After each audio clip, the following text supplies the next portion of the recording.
Hello, wrestling fans, and welcome back to 10 Count. I'm Seafall, but on today's edition, I guess I should have brought a winter coat with me because I'm talking to Lady Frost. How are you doing?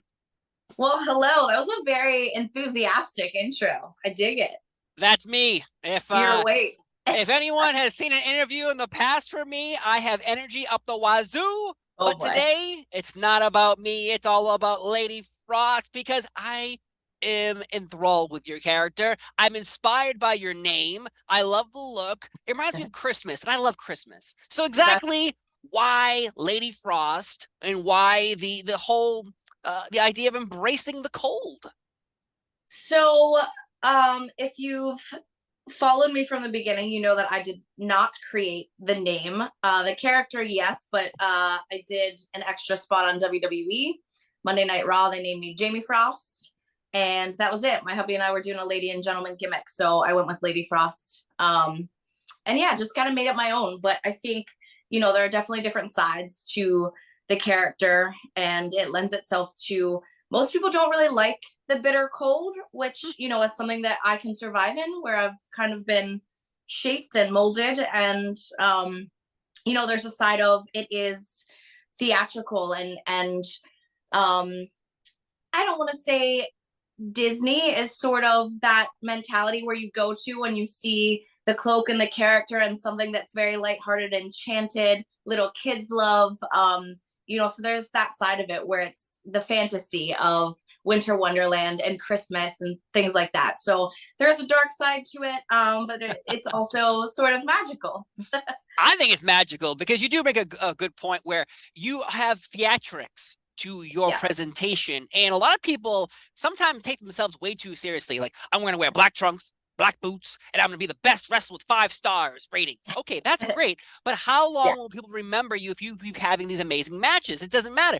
But with your presentation, with your pop and pantry, I think that adds to, oh, I won't forget her because of her look. Even if you had a great Yeah. match, even if you had a bad match, I think your presentation alone is enough to be inspiring. So I gotta say, I love it so much. And Disney Princess, that's a great description of it. So Or villain.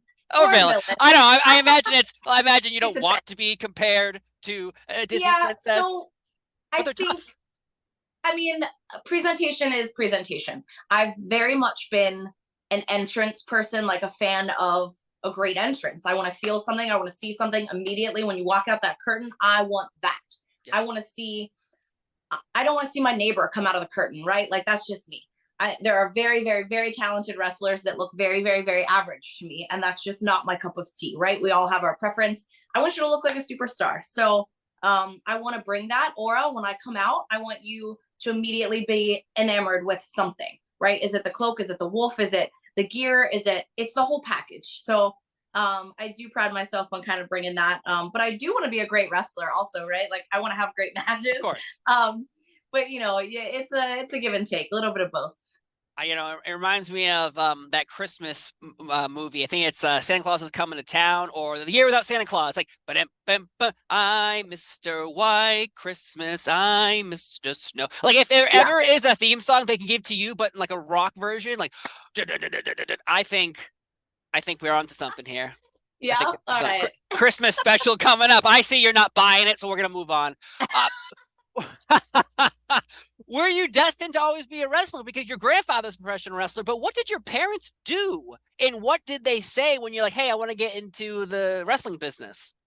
Um, yeah. So I only talked to my dad. And he's been supportive through everything. Like, it wasn't really a, hey, I'm gonna do this, because I've always done a million different things and whatever I wanted. And it made sense because I was a gymnast, an athlete. I was in the gym teaching fitness classes. So it wasn't like a weird transition.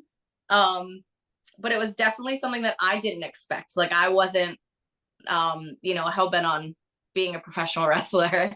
Mm. It just kind of like fell in my lap, and then it made sense when it happened. It was like, oh, okay, this makes sense. But yeah, I think most people just accepted it. They're like, yep, that's a very her thing to do. So Yeah, it feels like in today's world, everyone has a dream, and sometimes we put up roadblocks on why we can't achieve these dreams. But clearly, this was a version of maybe something you wanted, and it's turned into obviously a profitable one and a business for you, and a great way to show your athleticism.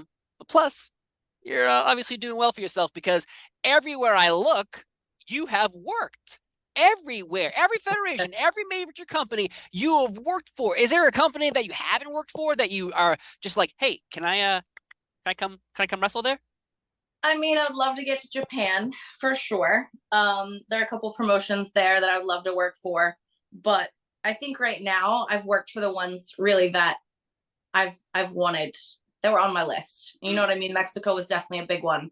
But now I'm just trying to check other countries and make an experience of it and really just um get out of the small indie bubble in the US, I feel Mm. like. You know what I mean? I think we get stuck in like the who's the top indie talent, and like I don't care. I want to travel the world, right? Like I want to make a name for myself and I want my work to speak for itself. I don't care if I'm over, people are, pushing certain, I don't know. It's like politics are done for with me. I don't really care. I just want to go and enjoy and be good at what I do.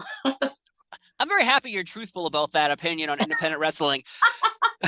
Because Yeah, I'll be you get honest, that from I me. talk to all those companies, and I do talk to all those companies. I interview people from those companies. But in reality, when you're thinking of what wrestlers would you want to talk to? Well, in my book, it's I want to talk to WWE wrestlers. And I have talked to Drew McIntyre, and I have talked to Ricochet and Gunther and all these people. And that's where I want to stay. And then you start Yeah. talking to other organizations, great wrestlers. Everyone has a story, everyone has a path, everyone has a dream. But you just brought it up. Like you've worked for all those companies already. That even if it was one shot or two shots or a long run, you've worked for those companies. So have you want to travel around the world, but working for those companies, has it changed your dream? Because some people say once you achieve your dream, well, what's next? Are you keep moving the goalpost? I mean, I think a lot of people, um, I don't know. So that's the wrong thing to say. I don't want what everyone else wants all of the time. I think um for me being happy is the biggest goal. Mm-hmm. Being somewhere where you're appreciated and they see eye to eye with you. They want what you want. I don't necessarily um have a goal right now, which is weird. Like I want it to be on TV. I want to make money, but at the same time, I don't want to be somewhere where I'm going to be miserable. Like that's not cool with me. I'll make money somewhere else. People are like, it's only wrestling in life, wrestling, wrestling, and there's nothing else. And I get that, and that's okay. But people have to be realistic. If wrestling is not going to work out, you have to be taken care of in other ways Mm-hmm. because sometimes it's heartbreaking and sometimes it's not financially rewarding. It's very much an ebb and flow. It's a roller coaster of up and downs.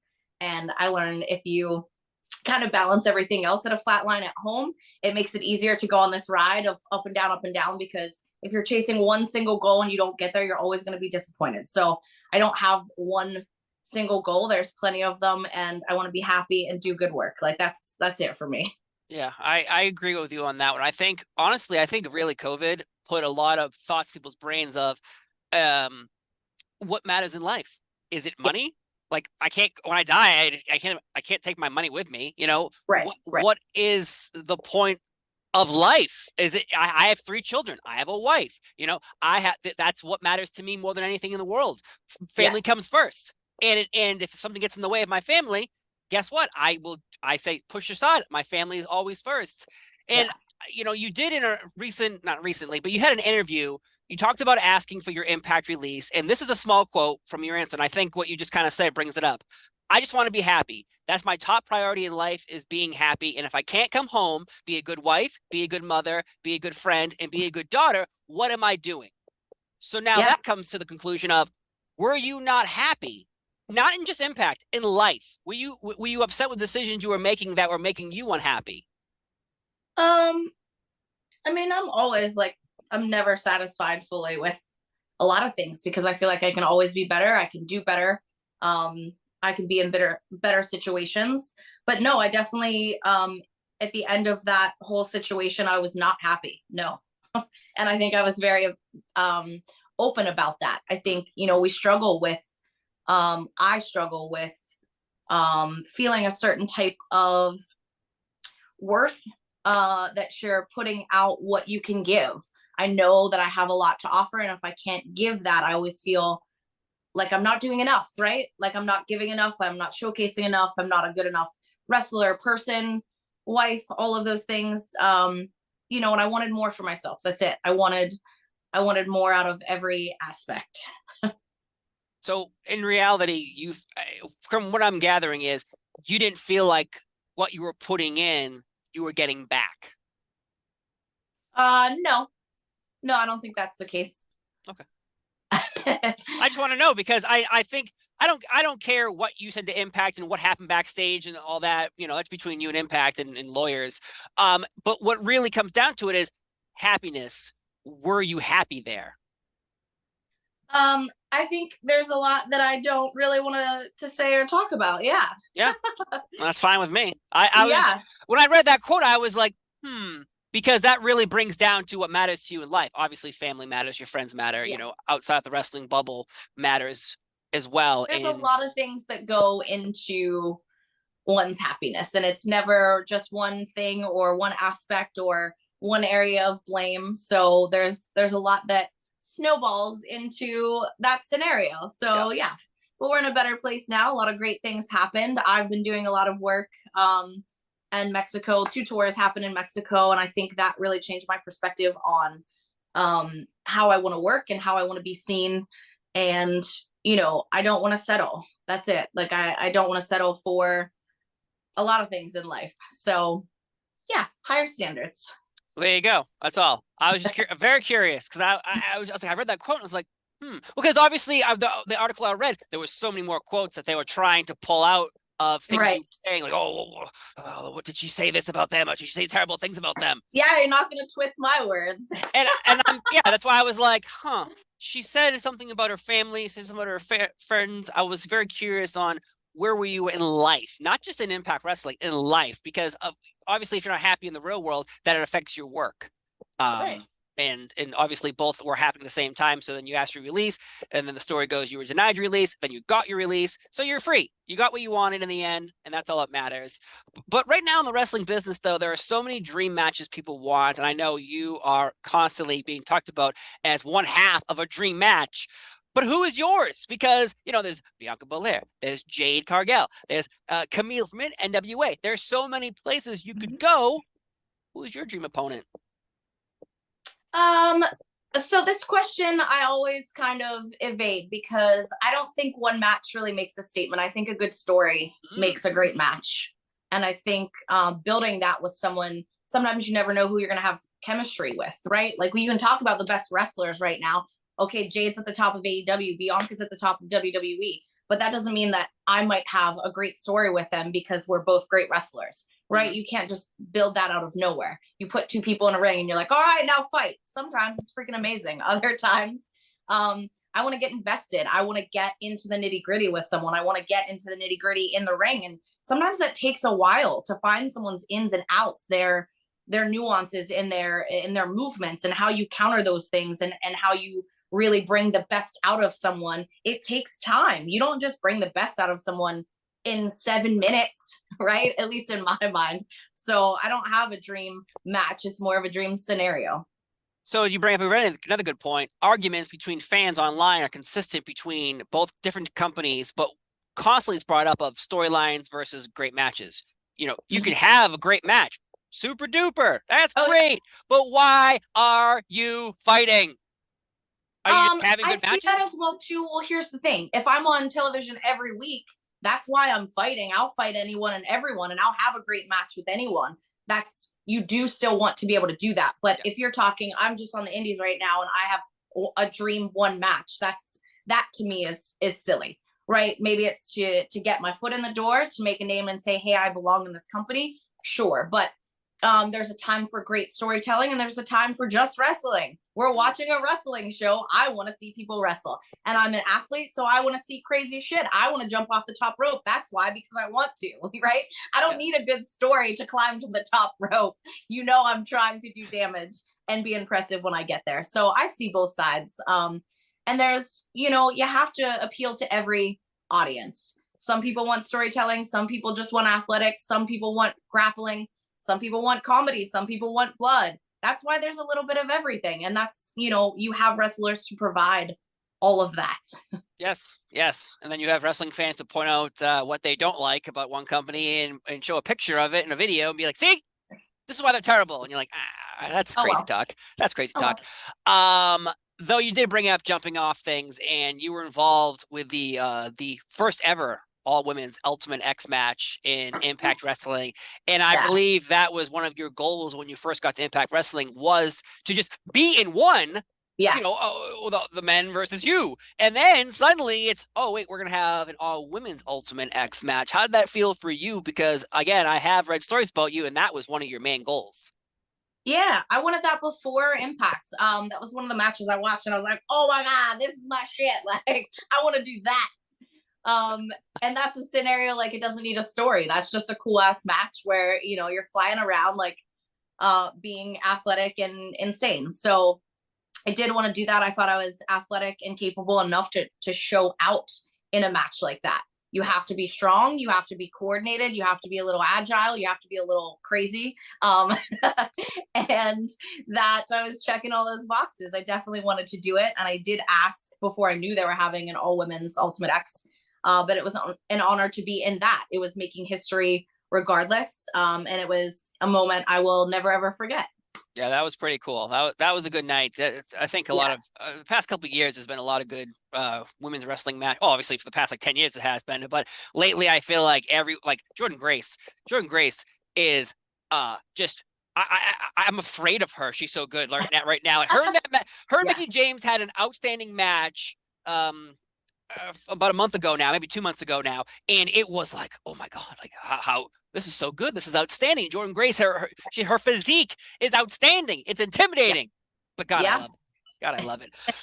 Though, if anyone knows, we are recording this on Valentine's Day. So, happy Valentine's Day to everybody out there. But I also want to play a little word association with you, because it is Valentine's Day and there have been a lot of wrestling on-air couples, and I just want to bring up a few too, and give me your perspective on them, because here we are celebrating love in the air. So first off, Macho Man, Miss Elizabeth, what do you think about them? Power couple. Oh, then we're moving on to Stephanie McMahon and Triple H. Poor Test, though. He was supposed to get married to Stephanie, and Triple H drugs Stephanie, and then they got married at a chapel. I blame that church for even allowing that to happen. But what do you think of that relationship? Is this still word association? Sure, why not? We can do whatever we want here. It's Valentine's Day. Love it. Yeah. More power couples. Boss couple. How's that one? Boss couple. I think Sasha Banks is going to sue you for saying that. Mark Henry and Mae Young, they have a beautiful baby hand somewhere in the world. They do? Yeah. See, I don't follow a lot of Mae Young gave birth to a hand in 1999. Just a hand. Oh, a hand. Oh, okay. We're talking storylines. I wasn't watching in 1999. Okay. Well, you can. Oh, well, again, I just want to say, out in the world somewhere, there is a hand roaming the earth, and it's very weird. Edge and Vicky Guerrero. At first, Edge was obviously using Vicky Guerrero for love, and then they ended up falling in love, which is very nice. What do you think about that scenario? A wrestler using a general manager to get what he wants. Sounds like a do anything it takes kind of wrestler. I'm about it. You gotta do what it takes. You gotta do. Billy and Chuck, inspiring couple there. We can move on so we don't get in trouble. Kane and Lita, though, strangest storyline involving a man kicking a toy baby into the crowd. Very odd. And I would say another couple I think everyone loves and adores still to this day, Eddie Guerrero in China, Mamacita, some of the best work they've both done. Were you a fan of China? Yes, absolutely. Yeah. It's outstanding to see that she actually got put in the Hall of Fame. I know not by herself, but that was a big argument for a lot of fans for a while, though. Right. Do you think your outside perspective in the world, like if you've done things in the world that are not in wrestling, should they affect your wrestling world? I mean, you can't separate things in a box like the real world doesn't exist. Right? I mean, I don't really see how that's possible. Only very, very few people can be the wrestler only. Like if I walked into my gym in blue lipstick and a cloak, shit would get weird, right? Like, I have a certain persona that isn't real life, right? Some people can blur that line and they're turned up to 11, people say, or, you know, is it kayfabe? Is it real? Is this person an asshole? Like those things are great, but I can't be Lady Frost 100% of the time in my real life. You know what I mean? Yeah. So, but that's the beauty of wrestling, because there's so much nuance in characters and kayfabe and what we do. But yeah, real life is always spills in. Like my dogs are part of my Twitter feed. You know what I mean? Like you can't just, I don't know. Yeah. Did I answer your question? I'm just like, I don't know. I think you did. But because in reality, though, it turns into the scenario where I interview a wrestler who, say, has, we'll just throw examples. I'm not going to say names. Political views, certain political views. Oh, yeah. So then it doesn't matter what they're doing in the wrestling ring.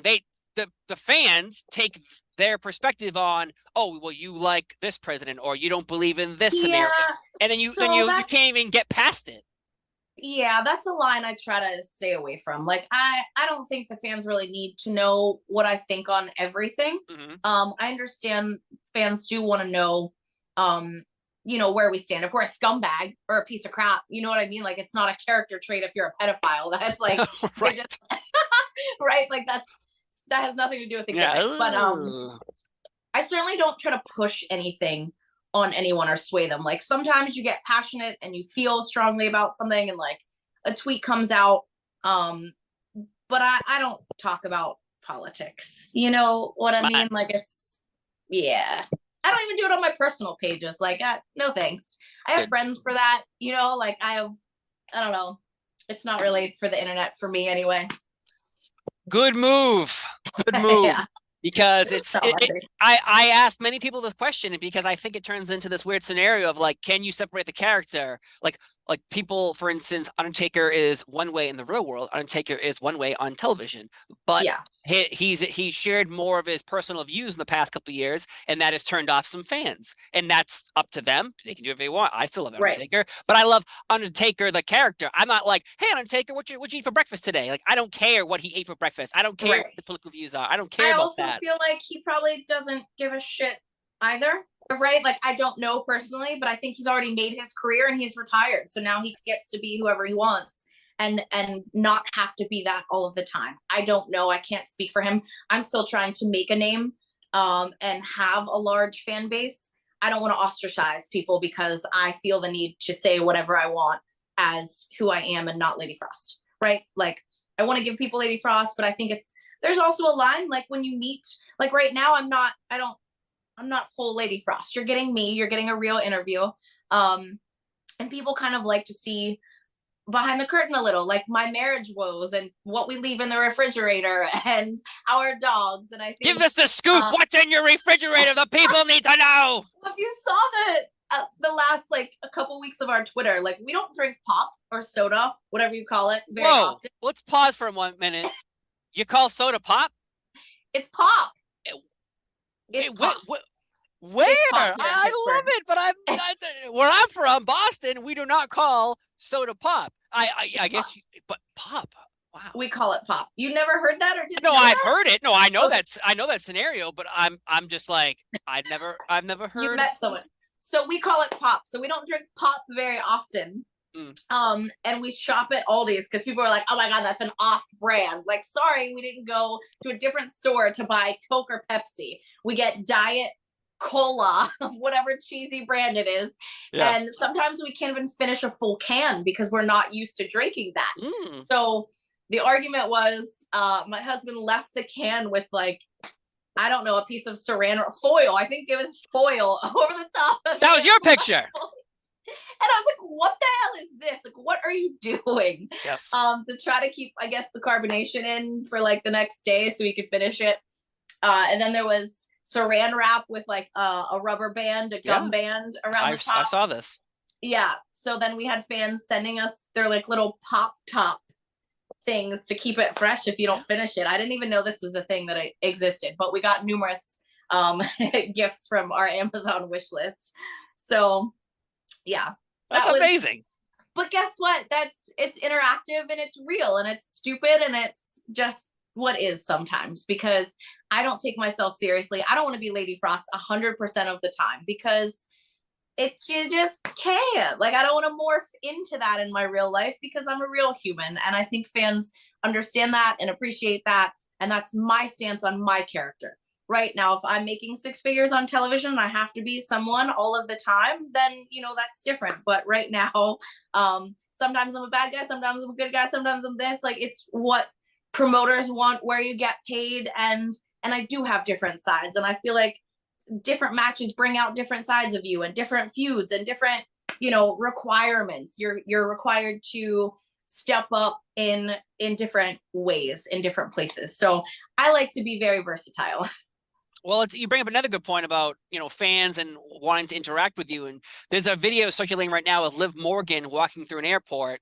Remember Mysterio, this video came up too, is they're walking through the airport and people are like, can I have an autograph? Can I have an autograph? And it's not like they have a piece of paper like, hey, can you sign this? It is a big, giant piece of cardboard with a bunch of their photos or a bunch of Funko Pops. Like, please, Ray or Liv, please sign this. Like, first off, don't do that. That's stupid. I don't know why you're following people through an airport. But also, clearly these are not for you. Why would you have 8 Liv Morgan or Rey Mysterio Funko Pops? These should be sold online. Yeah. What's your perspective on this? First off, stalking people at an airport. And second of all, clearly not a fan. You're trying to make a profit, which, hey, guess what? Maybe you want to put food on your table, but don't do it like that. Yeah. So I think it's, if it's like a chance encounter that you run into someone, that's to be expected, right? Like, they're like, they see you at a store or Giant Eagle or whatever. But if, you're showing up stalking someone with items that are printed that you're going to profit on, then that's a line that I don't think that you should cross. It was very kind of her. I did see some clips, like she was autographing things. But that's another position that we're put in, because if we say no, or we say, hey, I know you're just going to sell this online, then we look like the bad guys. Then we look like terrible people, and fans judge us, even though clearly it's wrong. People pay for the meet and greets, for the autographs, for these Funko Pops, and they are fans, right? If it's a little kid, it's one thing, like you're making their day. But yeah, if you're stalking us down and just trying to like sell these things off, like, yeah, don't do that. Yeah. Don't do it. No, please, God. And I don't know. I think I get it. Like, I was in an airport once and I was walking. I go, oh my God, it's Christian Bale. Turns out it was Dave Grohl. But I was like, oh my God, it's Christian Bale. And my wife's like, that's not Christian Bale. It's Dave Grohl. And from the distance, I was like, oh my God. I was like, oh my God, which it is. autograph I would want more? Like, well, probably Dave Grohl. And I didn't ask for an autograph. I went up to Dave Grohl and I was like, hey, man, thank you so much for your contributions to the music industry. Can I grab a quick picture? Sure. Yeah. He smelt like rock and roll. Like he smelt like what I imagine like rock and roll was bottled up in a perfume or something. Like, I don't know if it was like sweat, weed, like music. I don't know. It was something was coming off this man. But like, I was like, oh, damn, this guy smells so good. But again, picture, boom, thank you, goodbye. I wasn't like, hey, Dave, could you? And as I whip out my giant cardboard of Dave Grohl pictures. But I would have had Christian Bale photos because I thought it was him for a second. Oh shit! He's Batman. It wasn't Batman. But yeah, I just think it's a little awkward when you're hunting down people. But whatever. You did mention earlier though that you were involved with WWE for a little bit. On 2018, you did fight Asuka on an episode of Raw, and you kind of got this whole moniker kind of raced around that. Yeah. Who contacted who? How does this happen? Because I've talked to other people where it's like if they're in your town, they call you or you knew someone else. My husband, he was the catalyst there. Yeah, he got the extra work. I wasn't even a wrestler yet. He was just like, send your shit. And I was like, no. He's like, do it. And I sent my stuff. And then, we were both there. That's how that happened. So in reality, that was your first match or just encounter on television? Oh, no, first match. First match ever. Yeah. I didn't even really know how to lock up and do anything. So then how does I blow up their spot? Like, I wasn't even a wrestler. I only had to take a head kick, guys. Like, chill. You were critiqued for that, for not taking a kick right? No, I don't know. Okay. I didn't have gear. I didn't have shoes. Like, I had on Nike Air Max. tennis shoes, and like, yeah, it was luck of the draw. That's it. Wow. How does that even happen? Did they even like bring you to the ring at first, or just like they just trust your word? Oh no, I definitely got tested out. Yeah. Okay. I went to the ring, and we did some practice and bumps and stuff like that. Like they definitely tested me out to see if I was a worthy enhancement talent. Yeah. Well, because some Yeah. people, are clawing and scratching their way to be on an episode of Raw or SmackDown or AEW or whatever. I And know, then but I'm gonna stop you right there. It's not my fault. Like, I'm not saying. no, but I had to feel the guilt and shame for years because people are like, people try for 10 and 15 years to be on TV, but like, I'm sorry, I got lucky, I got a shot. I wasn't gonna say no. You should call this person in, I don't know, Utah that's been working for 15 years that deserves this more than me. Like, people, deserve to be there. I get it, but I got lucky, and that's it. Like, that's it. Right. I think, though, people don't understand that in business, any business, there's talent and also a little bit of luck. Yeah. You know how many great wrestlers there are in the world that are not on TV? Plenty. Everyone deserved it more than me. I had never been on TV before. I wasn't a wrestler. I had not been wrestling yet. I get it. I was unworthy. But you know what I did? I showed up. I cut a promo on live television for the first time ever. They gave me a mic and said, "Here you go." They aired it live. I didn't mess it up. I took a head kick like a champ, and oh well, suck it. Wow. So that's where I'm at now. I don't care. You're at suck it. I don't care. Get over it. So for years though, you did feel guilty, or people made you try to feel guilty? Oh, both. Oh, hell yeah. Yeah. Like, I'm sorry that you're butthurt that I got a spot on TV. Sorry. Right. That's called jealousy. And that's I think that's interesting that people would say that to you, because I get it. I get the idea. Oh, I've been fighting for 15 years. I just have that more than you. Well, guess what? Maybe you don't have a look or a certain appeal, or you're an asshole and they don't want to work with you. Maybe. Right. I don't know. I can't control any of that. All I can control is myself, what I do. I showed up. I did what I had to do. That's it. It had nothing to do with anyone else. And I don't want to feel anyone else's guilt, shame, jealousy things. And I don't care. I got lucky. What do you want? I showed up. I go, the spot's over. It's 5 years ago. I'm so over talking about it. Not you, but like. How dare you, Lady Frost? Yeah. How dare you? I'm over here singing songs to you, entertaining the crap, and you're telling me I can't hear about these stories? Right. Yeah. So I just show up. I go places. I do what I can do. I try not to be an asshole. You know what I mean? And that's it. I just go and I try to wrestle. That's it. Then what was the next step after this? Because obviously so you're on TV, first time, boom, here you are, and then suddenly did someone else, like an independent contractor, some promoters, like, hey, I saw you on Raw. Want to come to the show? I got hit up for sure, but I wasn't even done training. I'd been training for 3 months. So I had to go back to where I was training. I was driving an hour and a half each way to train, and it was like barely once a week. There wasn't a lot in Pittsburgh. And then I had my first like independent match there in June, and it was like, I shouldn't have been wrestling, but a lot of girls get pushed through because of, there weren't a lot of females, or you look pretty or whatever. Like, I shouldn't have been wrestling, but I did. And I had to sink a lot before I could swim, but I got there. I pushed through. Luckily, my background, being what it was, helped me tremendously. Like, I was coordinated. I could understand things. I remembered things. I wasn't like awful, but but yeah, that's it. Started up and running, but of course people weren't happy. Like, I made a big splash, apparently. Like, it wasn't an easy start. So when you're going to the other promotions, are people walking up to you and giving you shit? I mean, there's a way to give someone shit backhandedly, for sure.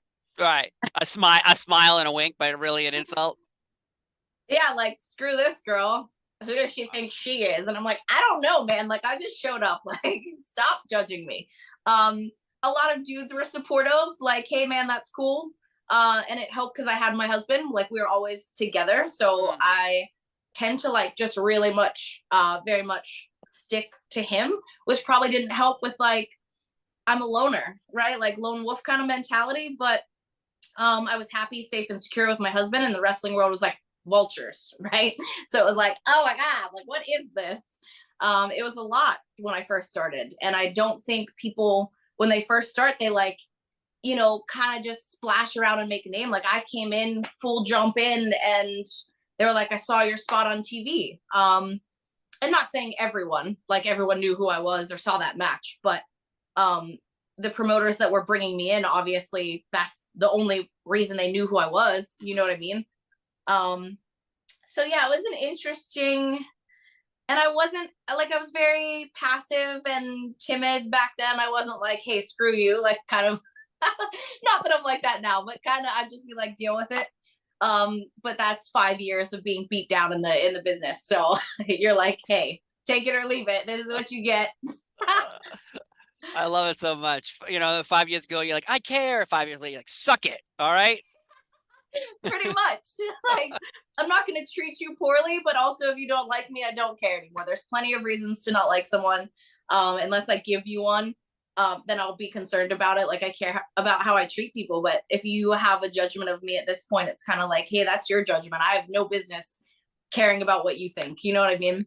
Yeah. Yeah. Hey, if they hate you and they still bought a ticket, then, you know. Yep. That's that hate is putting money in your pocket. So, you know, they can say, screw you all you want, but obviously you're doing well for yourself.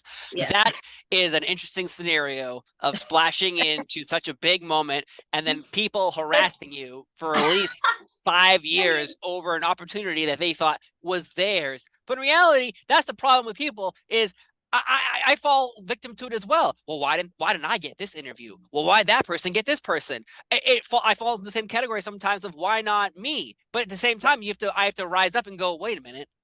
Why am I comparing myself to someone else? I need to be concerned with myself. Oh, and I do it too. I mean, everyone does. You compare yourself, you put yourself in a place where it's like, why not me? I've done this, I've done that, and you expect things and you can't. I don't anymore. It's not why not me. In my real life, I know what I'm capable of, and if I work this hard, this is what I get in return. It's not always like that in wrestling. You know, it's nothing is promised, and you have to be okay with that. You have to be okay if you don't get lucky, if it's not you, if it's someone else, then it's not meant for you, right? Like it's fine. I want everyone to succeed because this wrestling can be so freaking hard for everyone. No matter how easy you have it, it sucks sometimes. And I'm not going to be pissed that someone else can feed their freaking family. Like, good for you. I'm glad you can. That doesn't mean that I can or can't, right? Everyone that's succeeding has nothing to do with me.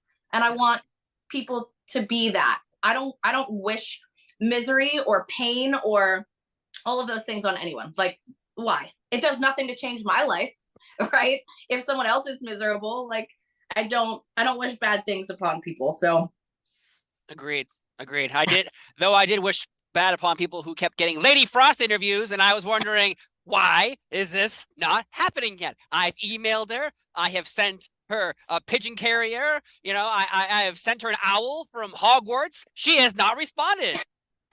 But I sent an email. I don't know what time it was, but you responded, and that allowed us to sit here for me to sing songs to you, talk about Valentine's Day couples, talk about the rise of your career and people trying to bring you down.